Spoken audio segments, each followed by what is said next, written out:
The international order is very clear. These are war crimes, targeted attacks on civilian infrastructure with a clear aim to cut off men, women, children of water, electricity and heating. With the winter coming, these are acts of pure terror. The war crimes continue, and it is an act of terrorism. We continue to follow breaking news in Ukraine this morning, where Russia launched a missile strike at a thermal power plant in the western city of Bersentian.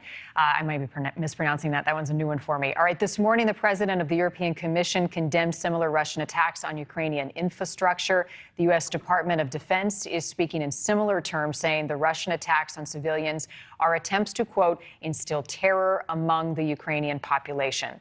This latest attack that we're seeing comes on the same day that Russian President Vladimir Putin declared martial law in the 4 regions that the Kremlin has illegally annexed. And joining us to talk more about the civilian impact of Russia's actions in Ukraine is literary scholar and lecturer Maria Shuvalova. Maria, great to have you with us this morning. Thank you so much. I understand you're actually in Toronto for a conference, but I've spoken to you many times in Kyiv, and your family is still there. The news this morning that Putin has announced martial law in these 4 regions, how do you feel about that? As civilians, we always feel and understand that while our armed forces, they are dealing with physical power of Russian Federation, we as civilians are always dealing with symbolical power of Russian Federation. They are constantly trying to scare us, to convince that it's better for us to give up. So all the time, Russian Federation is applying new methods, new bombardments. We completely aware that we should just keep doing what we are doing and be more focused on that. For example, since the first bombardments by Shahid drones in Kyiv, we already fundraised and bought 3 drones, and we almost fundraised a bought for winter clothes for our army. So we are not so focused on what Russia is thinking and making us to do. We are focused on what we want, to finally have our peaceful life again. We have to imagine this peaceful life, imagine normal life, and act upon our vision of our future. So we are keep staying productive and keep staying together and keep working for a common aim. No fear at all. We're more organized, and indeed, it's just very sad that the civilians are still dying, but we're definitely prepared for the hardest winter in our life. And we hope it will motivate us to be more and more productive, Well, not live in fear. And I've heard you say that many times, which is remarkable given the constant threat and the barrage of missiles in Kyiv that we've seen even in the last 24 hours.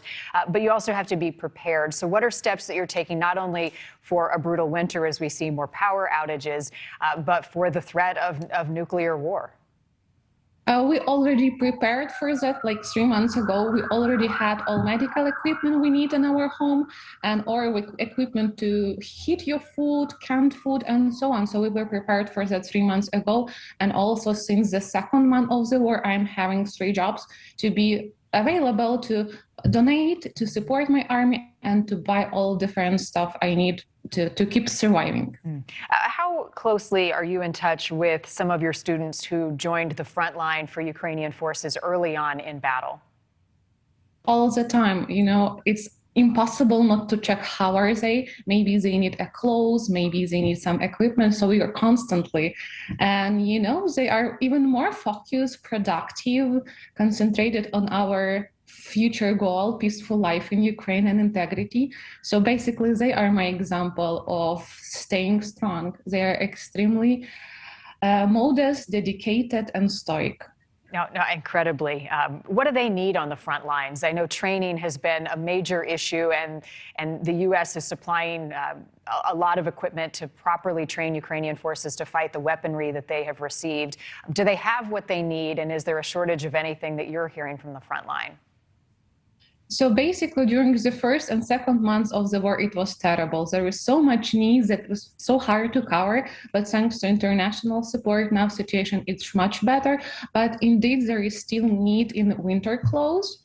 and the need in drones because they just often get bombarded by Russians. So all the time, like during the war, a lot of things might be damaged. So the most important needs right now are drones and vehicles, armored vehicles and pickups.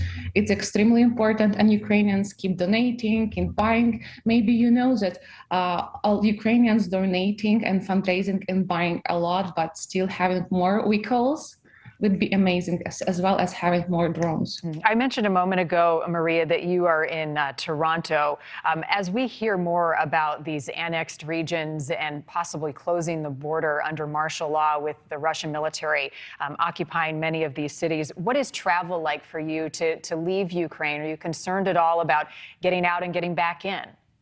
That was very challenging. First of all, it was very challenging to get Canadian visa. 9 Ukrainian scholars didn't get Ukrainian visa and didn't have the chance to come to Canada and to present their scientific papers.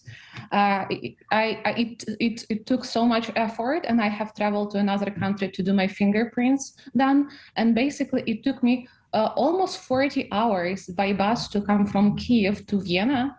Then I took 2 flights from Vienna to Canada. So basically, it's 3 days to go to the one side, and I will have another huge trip for 3 days to come back. When do you plan to return to Ukraine?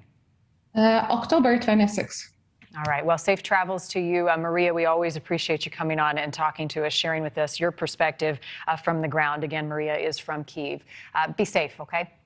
Thank you for having me. Always. Thank you for watching. Go to newsnationnow.com to find NewsNation on your television provider. And don't forget to click the red subscribe button below to get more of NewsNation's fact-driven, unbiased coverage.